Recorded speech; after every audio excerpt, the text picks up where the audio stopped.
തുടർഭരണം ആപത്തോ എന്നതാണ് ചോദ്യം. സച്ചിദാനന്ദൻ മാഷോ ആം ആദ്മി പാർട്ടിയുടെ ഭാഗമായി രാഷ്ട്രീയ പരീക്ഷണം നടത്തിയ സാറ ജോസഫ് ടീച്ചറോ പറഞ്ഞതിനെ ഒരു വിമർശനം എന്ന നിലയിൽ ഉൾക്കൊള്ളണം എന്ന് തന്നെയാണ് ഞാൻ പറയുക. അതിനെ വിമർശനം എന്ന നിലയിൽ ഉൾക്കൊള്ളുക, അത് വിടുക. അതിനും അപ്പുറത്തേക്ക് അതിൽ കഴമ്പുണ്ട് എന്നെനിക്ക് തോന്നുന്നില്ല. രണ്ട് കാരണങ്ങൾ കൊണ്ട് ഞാനത് പറയാം. ഒന്ന്, നേരത്തെ സച്ചിദാനന്ദൻ മാഷ് വിവാദമായൊരു അഭിമുഖം കൊടുത്തത് പ്രേക്ഷകർ ഓർമ്മിക്കുന്നുണ്ടാവും. ആ അഭിമുഖത്തിൽ, ഇന്ത്യൻ എക്സ്പ്രസിന് കൊടുത്ത അഭിമുഖത്തിൽ സച്ചിദാനന്ദൻ മാഷ് പറയുന്നൊരു കാര്യമുണ്ട്. I keep telling my comrades pray that next time you don't come to power. ഞാൻ എൻ്റെ സഖാക്കളോട് പറയുന്നു, അടുത്ത തവണ നിങ്ങൾ അധികാരത്തിൽ വരരുത്. Because that would be the end of it എന്ന് പറഞ്ഞ് ചിരിക്കുന്നു. കാരണം അതതിൻ്റെ അന്ത്യം കുറിക്കും. ഇത് വലിയ രീതിയിൽ വിവാദമാവുന്നൊരു സാഹചര്യം ഉണ്ടായി.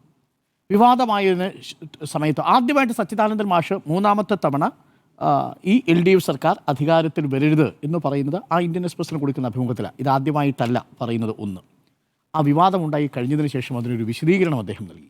ആ വിശദീകരണം അദ്ദേഹം കേരളത്തിലെ മാധ്യമങ്ങളെ വിമർശിച്ചുകൊണ്ടാണ് പറഞ്ഞത്. ഞാൻ ഫലിതമായി പറഞ്ഞൊരു കാര്യം പ്രസ്താവനയായി നിങ്ങൾ കൊടുത്തു. അതുകൊണ്ട് ഇനി മുതൽ ഞാൻ പത്രങ്ങൾക്കോ മറ്റ് സ്ഥാപനങ്ങൾക്കോ അഭിമുഖം കൊടുക്കുന്നതില്ല. പകരം ഞാൻ എനിക്ക് നിയന്ത്രിക്കാൻ കഴിയുന്ന പ്രസംഗങ്ങളുടെ കാര്യത്തിലൂടെ മാത്രം ഞാൻ കാര്യങ്ങൾ പ്രതികരിച്ചു കൊള്ളാം എന്നാണ് അന്ന് സച്ചിദാനന്ദൻ മാഷ് പറഞ്ഞത്. പക്ഷേ അതിനെ തുടർന്ന് വീണ്ടും മലയാള മനോരമയ്ക്ക് അദ്ദേഹം ഒരു അഭിമുഖം കൊടുക്കുന്നു. ആ അഭിമുഖത്തിൽ അദ്ദേഹം റാൻസിയറെ കോട്ട് ചെയ്തുകൊണ്ട്, പ്രശസ്ത മാർക്സിസ്റ്റ് തത്വചിന്തകനായ റാക് റാൻസിയറിനെ, ഫ്രഞ്ച് ചിന്തകനെ ഉദ്ധരിച്ചുകൊണ്ടാണ് അദ്ദേഹം പറയുന്നത്. അദ്ദേഹം പറയുന്ന ഏറ്റവും പ്രധാനപ്പെട്ട വാചകം ഇതാണ്: ഏകപക്ഷി ഭരണം സമഗ്രാധിപത്യമുള്ളതിൻ്റെ ആദ്യത്തെ വാതിലാണ്.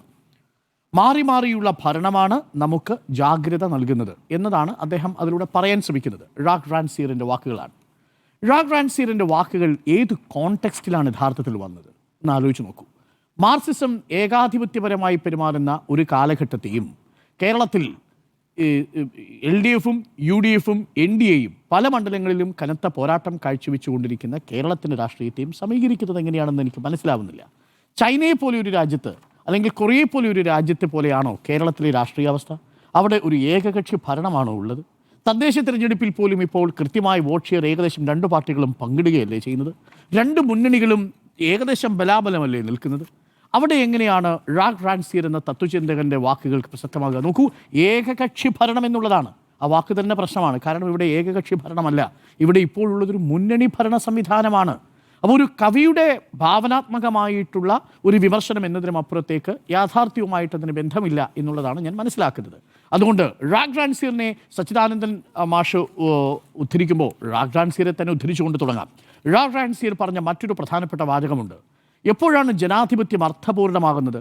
അദൃശ്യരായ മനുഷ്യരെ ദൃശ്യവൽക്കരിക്കുകയും കേൾക്കാത്ത ശബ്ദങ്ങൾ കേൾക്കുകയും ചെയ്യുമ്പോഴാണ് ജനാധിപത്യം അർത്ഥപൂർണമാകുന്നത് എന്ന് പറഞ്ഞാൽ ഈ ഫ്രഞ്ച് തത്വചിന്തകൻ്റെ പേരും ഇതേ റാക് റാൻസിയറാണ്. നോക്കൂ, ഈ കൊല്ലം അല്ലെങ്കിൽ കഴിഞ്ഞ പിണറായി സർക്കാർ, രണ്ടാം LDF സർക്കാർ വന്നതിനു ശേഷം കേരളത്തിൽ അദൃശ്യരായ മനുഷ്യരെ ദൃശ്യവൽക്കരിക്കുന്നതിനുള്ള ശ്രമങ്ങൾ ഉണ്ടായില്ലേ? ഉണ്ടായി. അതാണ് അതിദാരിദ്ര്യ നിർമ്മാർജ്ജനം. ആ വലിയ പദ്ധതി സർക്കാരിൻ്റെ ഒരു വലിയ എഫേർട്ടായിരുന്നു, വലിയ ഏകോപനമായിരുന്നു. റവന്യൂ വകുപ്പ്, ജലഗതാഗത വകുപ്പ്, സിവിൽ സപ്ലൈസ് വകുപ്പ്, പഞ്ചായത്ത് തദ്ദേശ സ്ഥാപന വകുപ്പ്, KSEB, അങ്ങനെ ആരോഗ്യവകുപ്പ്, അങ്ങനെ കേരളത്തിലെ എല്ലാ വകുപ്പുകളും കേരളത്തിലെ അതിദരിദ്രരായ മനുഷ്യരെ 16,000-ലധികം ആളുകളെ നേരിട്ട് കണ്ട് അവരെ അതിദാരിദ്ര്യത്തിൽ നിന്ന് മുക്തരാക്കുക. ദാരിദ്ര്യമുക്തമല്ല, അത് മറ്റൊരു ആശയമാണ്. അതിദാരിദ്രരായ, അങ്ങേയറ്റം നിരാലംബരായ മനുഷ്യരെ ഉയർത്തുകയും അവരെ കണ്ടെത്തുകയും ചെയ്യാൻ നടത്തിയ ശ്രമമല്ലേ റാക് റാൻസിയറിൻ്റെ ഭാഷയിൽ പറഞ്ഞാൽ അദൃശ്യരായ മനുഷ്യരെ ദൃശ്യവൽക്കരിക്കുന്നത്? അപ്പോൾ എന്തുകൊണ്ടാണ് ഒരു തുടർഭരണം വേണ്ടാത്തത്? അതിദാരിദ്ര്യമുക്തമാക്കിയ കേരളത്തിന് ഈ സർക്കാരിനെ അർഹിക്കുന്നില്ലേ എന്നുള്ളതാണ് പ്രധാനപ്പെട്ട ഒരു ചോദ്യം. രണ്ട്, പാവപ്പെട്ട മനുഷ്യരുടെ ശബ്ദങ്ങളെ കേൾപ്പിക്കാൻ വേണ്ടി നമ്മൾ ശ്രമിച്ചപ്പോൾ നോക്കൂ, എന്താണ് കേരളത്തിൻ്റെ പ്രത്യേകത? നമ്മൾ വളരെ പെട്ടെന്ന് തന്നെ സംസാരിക്കേണ്ട ചില കാര്യങ്ങളുണ്ട്. ഈ അദൃശ്യരായ മനുഷ്യരെക്കുറിച്ച് പറയുമ്പോൾ സർക്കാരിൻ്റെ നേട്ടങ്ങളെക്കുറിച്ച് പറയുകയാണെന്ന് ചിലർക്കെങ്കിലും വിമർശനം. നേട്ടങ്ങളെക്കുറിച്ച് പറയണം, കാരണം ഒരു തുടർഭരണം വേണ്ടതില്ല എന്ന് കണ്ടെത്തുന്നത് റാക് റാൻസിയറിൻ്റെ വാക്കുകളെ ഉദ്ധരിച്ചുകൊണ്ടാണ്. യഥാർത്ഥത്തിൽ കഴിഞ്ഞ 10 വർഷത്തെ സർക്കാരിൻ്റെ നേട്ടങ്ങളായി പറയുന്ന ഏറ്റവും പ്രധാനപ്പെട്ട കാര്യം, ഞാൻ വിശ്വസിക്കുന്നതിനകത്തൊരു ക്ലാസ് മൊബിലിറ്റി എന്ന് പറയുന്നത് ഒന്ന് കേരളത്തിൽ സംഭവിക്കുന്നു എന്നുള്ളതാണ്. നോക്കൂ, മധ്യവർഗത്തെ ഫോക്കസ് ചെയ്തുകൊണ്ടാണ് കേരളത്തിലെ LDFും UDFും പ്രവർത്തിക്കുന്നത് എന്നുള്ളതാണ് സച്ചിദാനന്ദ മാഷിൻ്റെ ഒരു പ്രതികരണം. യഥാർത്ഥത്തിൽ അത് അടിസ്ഥാന വർഗത്തെ ഫെറ്റിഷിസ് ചെയ്യുന്ന, അടിസ്ഥാന വർഗത്തെ ഭാവനാത്മകമായി കാണുന്ന ഒരു നിലപാട് മാത്രമാണ്. കേരളത്തിൻ്റെ അവസ്ഥ അങ്ങനെയാണോ? അടിസ്ഥാന വർഗം എന്നും അടിത്തട്ടിൽ കഴിയേണ്ടവരാണോ? അവർക്ക് ക്ലാസ് മൊബിലിറ്റി ഉണ്ടാവുന്നില്ലേ? എല്ലാ കാലഘട്ടങ്ങളിലും ക്ലാസ് മൊബിലിറ്റി ഉണ്ടാവുന്നത് നമ്മൾ കാണുന്നില്ലേ? അടിസ്ഥാന വർഗത്തിൻ്റെ ക്ലാസ് മൊബിലിറ്റി ചെറിയ രീതിയിലാണോ? മധ്യവർഗത്തിലേക്ക് ഉയരുകയും മധ്യവർഗം ഉപരിമധ്യവർഗമായി മാറുകയും ചെയ്യുന്ന ക്ലാസ് മൊബിലിറ്റിയുള്ള വർഗസഞ്ചലനം നടക്കുന്ന ഒരു കാലത്തല്ലേ നമ്മൾ ജീവിക്കുന്നത്? അവിടെ എങ്ങനെയാണ് സച്ചിദാനന്ദൻ മാഷിൻ്റെ വാക്കുകൾ ശരിയാവുന്നത്? എനിക്ക് മനസ്സിലാവുന്നില്ല. മധ്യവർഗത്തെ ഫോക്കസ് ചെയ്തുകൊണ്ടാണ്. പക്ഷേ നോക്കൂ, അടിസ്ഥാന വർഗത്തെ നിങ്ങൾ തഴയാതെ തന്നെയാണ് മധ്യവർഗത്തിൻ്റെ മൊബിലിറ്റി ഉറപ്പാക്കുന്നത്.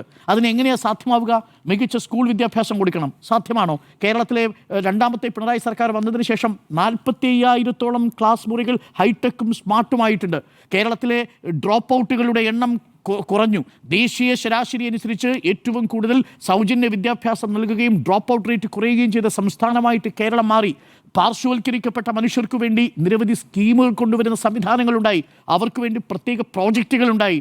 കുട്ടികൾ ഒരാൾ പോലും പഠിക്കാൻ കഴിയാതെ പുറത്തു നിൽക്കുന്ന സാഹചര്യം ഒഴിവാക്കി ഇൻക്ലൂസീവായ ഒരു വിദ്യാഭ്യാസ പദ്ധതിയല്ലേ നമ്മൾ നടപ്പിലാക്കിയത്? പ്രിയപ്പെട്ട പ്രേക്ഷകരെ, നിങ്ങൾ അറിയണം, നമ്മളിത് സംസാരിച്ചു കൊണ്ടിരിക്കുന്ന സമയം കേരളത്തിലെ എല്ലാ സർക്കാർ സ്കൂളുകളിലേക്കും വേണ്ട 68 ലക്ഷം പാഠപുസ്തകങ്ങൾ പ്രിന്റിംഗ് പൂർത്തിയായി പ്രിന്റിംഗ് പബ്ലിഷിംഗ് ഹൗസ് അതാത് വിതരണ കേന്ദ്രങ്ങളിലേക്ക് എത്തിച്ചുകൊണ്ടിരിക്കുക. ഈ 13-ാം തീയതി, ഏത് 13-ാം തീയതി?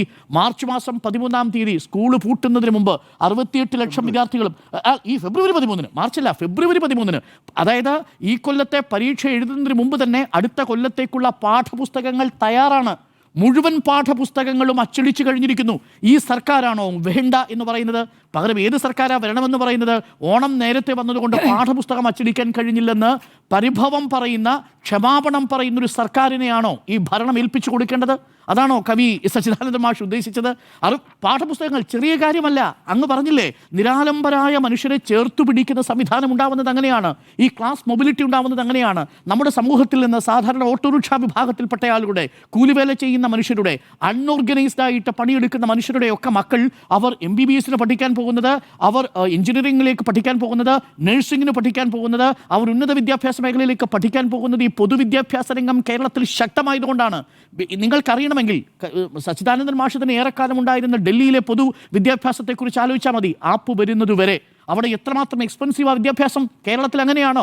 കേരളത്തിൽ ഏറ്റവും മികച്ച പൊതുവിദ്യാഭ്യാസമല്ലേ നമ്മൾ കൊടുത്തുകൊണ്ടിരിക്കുന്നത്? ഇവിടുത്തെ അടിസ്ഥാന വർഗത്തിൻ്റെ കുഞ്ഞുങ്ങൾക്ക് ക്ലാസ് മൊബിലിറ്റി ഉറപ്പാക്കുന്നതിന് വേണ്ടി ഉന്നത വിദ്യാഭ്യാസത്തിലേക്ക് കടക്കാൻ വേണ്ടിയുള്ള പദ്ധതികളല്ലേ നമ്മൾ നടപ്പിലാക്കുന്നത്?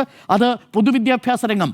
അത് കഴിഞ്ഞാലോ ഉന്നത വിദ്യാഭ്യാസ രംഗത്തേക്ക് സാർവത്രികരണം നടപ്പിലാക്കിയില്ലേ? ബിരുദതലം വരെ സൗജന്യമാക്കിയ സർക്കാരല്ലേ?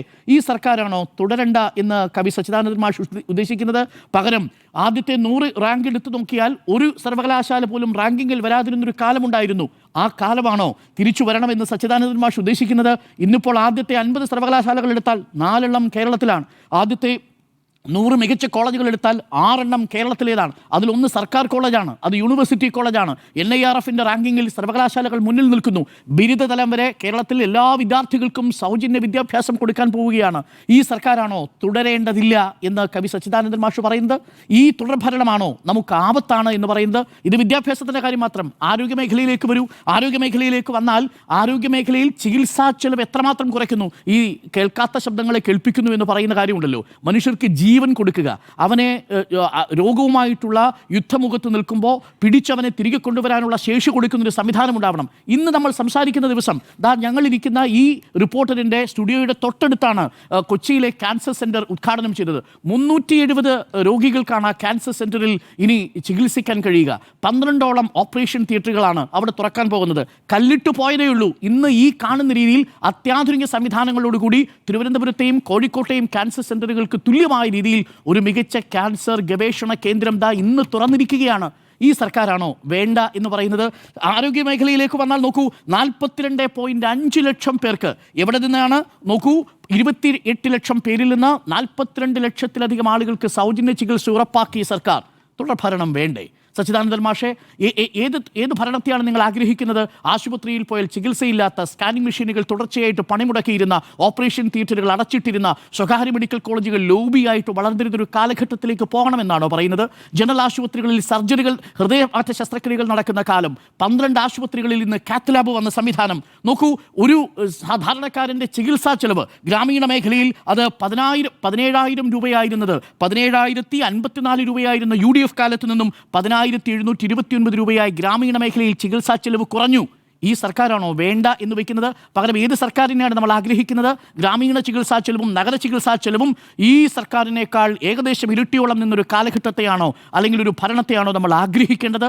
അപ്പോൾ റാൻസിയറിന്റെ വാക്കുകൾ അദൃശ്യരായ മനുഷ്യരെ ദൃശ്യവൽക്കരിക്കുകയും കേൾക്കാത്ത ശബ്ദങ്ങളെ കേൾപ്പിക്കുകയും ചെയ്യുന്നതാവണം ഭരണമെങ്കിൽ ഈ തുടർഭരണം ആപത്താവുന്നത് എങ്ങനെയാണെന്നുള്ളതാണ് ഏറ്റവും പ്രധാനപ്പെട്ട ചോദ്യം.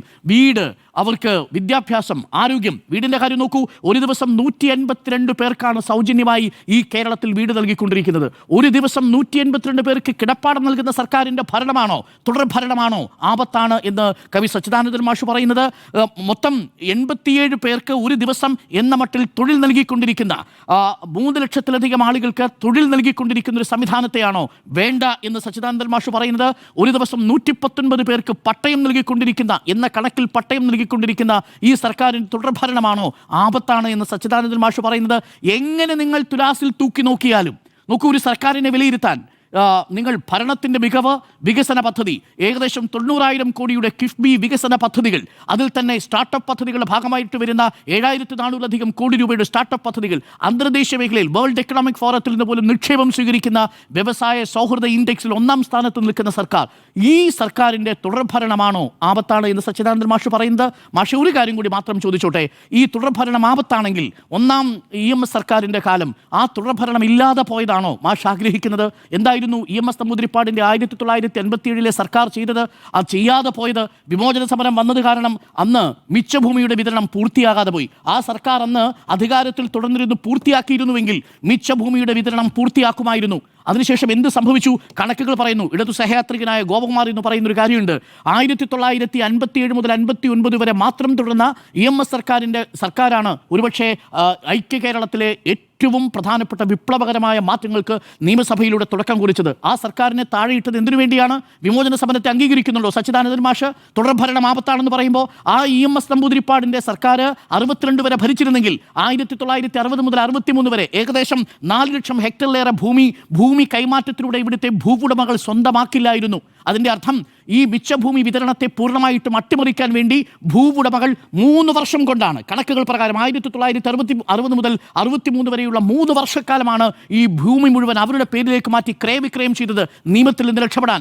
അതായത് മിച്ചഭൂമി വിതരണത്തെയും ഭൂപരിഷ്കരണത്തെയും അട്ടിമറിക്കാൻ ഈ സംവിധാനത്തിന് സാധ്യത കൊടുത്തത് വിമോചന സമരമാണ്. സച്ചിദാനന്ദ മാഷ് വിമോചന സമരത്തെ പിന്തുണയ്ക്കുമോ? ആ സർക്കാർ തുടർന്നിരുന്നുവെങ്കിൽ കേരളത്തെ ഒരുപക്ഷെ EMS നമ്പൂതിരിപ്പാടിൻ്റെ സർക്കാർ 1957 മുതൽ 62 വരെയും 62 മുതൽ 67 വരെയും മാറിയിരുന്നെങ്കിൽ നമ്മൾ 69 വരെ കാത്തിരിക്കേണ്ടി വരുമായിരുന്നു. അപ്പോൾ ഓരോ സർക്കാരും തുടരുമ്പോൾ അതിന് പറയാൻ ചില കാര്യങ്ങളുണ്ട്. ഒറ്റ കാര്യം കൂടി പറഞ്ഞ് ഞാൻ അവസാനിപ്പിക്കാം. ഏകാധിപത്യം എന്ന് പറയുന്നു. മാഷിനറിയാമല്ലോ, സാഹിത്യ അക്കാദമിയുടെ ചെയർമാൻ സ്ഥാനത്തിരിക്കുമ്പോൾ ശരിയാണ്, കാരണഭൂതൻ എന്നുള്ള പ്രയോഗം ഞാനും എതിർക്കുന്ന പ്രയോഗമാണ്. അത്തരം വ്യക്തിപൂജകൾ ജനാധിപത്യത്തിന് ഭൂഷണമല്ല. പക്ഷേ പിണറായി 2, പിണറായി 3 ഒന്നും ഒരു പാർട്ടിയും ഔദ്യോഗികമായി പറയുന്നതല്ല എന്നാണ് ഞാൻ മനസ്സിലാക്കുന്നത്. അതിൻ്റെ അനുഭാവികളായിട്ടുള്ള ആളുകൾ, ഭക്തന്മാരൊക്കെ പറയുന്നതായിരിക്കും. പക്ഷേ അതിനും അപ്പുറത്തേക്ക് ഏതെങ്കിലും പുസ്തക പ്രസാധവുമായി ബന്ധപ്പെട്ട് രൂപേഷിൻ്റെ പുസ്തകത്തിൻ്റെ അടക്കം മാഷ് തന്നെ സ്വീകരിച്ച നിലപാടുണ്ടല്ലോ. സർക്കാർ എന്തെങ്കിലും എതിർത്തോ ആ ഘട്ടത്തിൽ? അതിനുശേഷം പിന്നീട് ഏതെങ്കിലും തരത്തിൽ ഏകപക്ഷീയമായി ഏകാധിപത്യപരമായി പെരുമാറുന്നതായിട്ട് മാഷിന് അഭിപ്രായമുണ്ടോ? ഏത് മേഖലയിൽ? ഒറ്റ കാര്യം, ഏതെങ്കിലും ഒരു വകുപ്പിൽ ഒരു അഴിമതി ചൂണ്ടിക്കാണിക്കാൻ പറ്റുമോ? അപ്പോൾ ഫ്രാൻസിലെ റാഗ് റാൻസിയർ പറഞ്ഞ വാചകങ്ങളെ ഉദ്ധരിച്ചുകൊണ്ട് കേരളത്തിൻ്റെ രാഷ്ട്രീയത്തെക്കുറിച്ചൊരു വിമർശനം ഉന്നയിക്കുമ്പോൾ പാവപ്പെട്ട മനുഷ്യർ, പട്ടയം കിട്ടിക്കൊണ്ടിരിക്കുന്ന, വീട് കിട്ടിക്കൊണ്ടിരിക്കുന്ന, സൗജന്യ വിദ്യാഭ്യാസം കിട്ടിക്കൊണ്ടിരിക്കുന്ന, സൗജന്യ ആതുര സേവനം കിട്ടിക്കൊണ്ടിരിക്കുന്ന മനുഷ്യരെ പെരുവഴിയിൽ നിർത്തുന്ന പ്രസ്താവനകൾ നടത്താൻ പാടില്ല എന്നുള്ളതായിരുന്നു എനിക്ക് പറയാനുള്ളത്. പക്ഷേ മാഷിന് വിമർശിക്കാനുള്ള എല്ലാ അധികാരമുണ്ട്. ആ വിമർശനത്തെ അതിന് സ്പിരിറ്റിൽ ഉൾക്കൊള്ളുക എന്നത് മാത്രമാണ്. പക്ഷേ ആഴത്തിൽ ചിന്തിച്ചാൽ അങ്ങനെയാണ്. ഒരു കാര്യം കൂടി, മാഷ് പറഞ്ഞതിനിടയ്ക്ക് വളരെ ആലങ്കാരികമായ ഒരു കാര്യം പറഞ്ഞു പോയി കേട്ടോ. ഗുരുവിനേക്കാൾ മഹാനായിട്ട് വെള്ളാപ്പള്ളി നടേശനെ കാണുന്നു എന്ന മറ്റൊരു പ്രതികരണം കണ്ടു. അങ്ങനൊരു പ്രതികരണം മുഖ്യമന്ത്രി നടത്തിയിട്ടില്ല. ഗുരുവിനേക്കാൾ മഹാനാണ് എന്നൊരു പ്രസ്താവന പിണറായി വിജയൻ അന്നത്തെ സമ്മേളനത്തിൽ നടത്തിയിട്ടില്ല. പക്ഷേ മലപ്പുറം പരാമർശം നടത്തിയ വെള്ളാപ്പള്ളി ആദരിക്കണമായിരുന്നു എന്ന ചോദ്യമുണ്ട്. ആ ചോദ്യത്തിന് ഞാൻ അങ്ങയോടൊപ്പമാണ്. അതുകൊണ്ട് അർത്ഥസത്യങ്ങളെ യഥാർത്ഥത്തിൽ സത്യങ്ങളായി അവതരിപ്പിക്കുന്ന കാലത്ത് നമ്മുടെ സാംസ്കാരിക നായകന്മാർ അതിന് കൂട്ടുനിൽക്കരുത് എന്നുള്ളത് മാത്രമാണ് എനിക്ക് വിനീതമായിട്ടുള്ള അഭിപ്രായം. അങ്ങേക്ക് വിമർശിക്കാനുള്ള എല്ലാ അധികാരങ്ങളുമുണ്ട്. അതിൻ്റെ അങ്ങേയറ്റം ആദരവോടുകൂടി ഉൾക്കൊള്ളുകയും ആ വിമർശനത്തെ അങ്ങേയറ്റം ആദരവോടുകൂടി വിമർശിക്കുകയും ചെയ്യുന്നു. ഇത് മാത്രം കരുതിയാൽ മതി. ഈ തുടർഭരണം നിലവിൽ കേരളത്തിലെ കോണ്ടെക്സ്റ്റിൽ അപകടമല്ല എന്നതാണ് എൻ്റെ ടേക്ക്.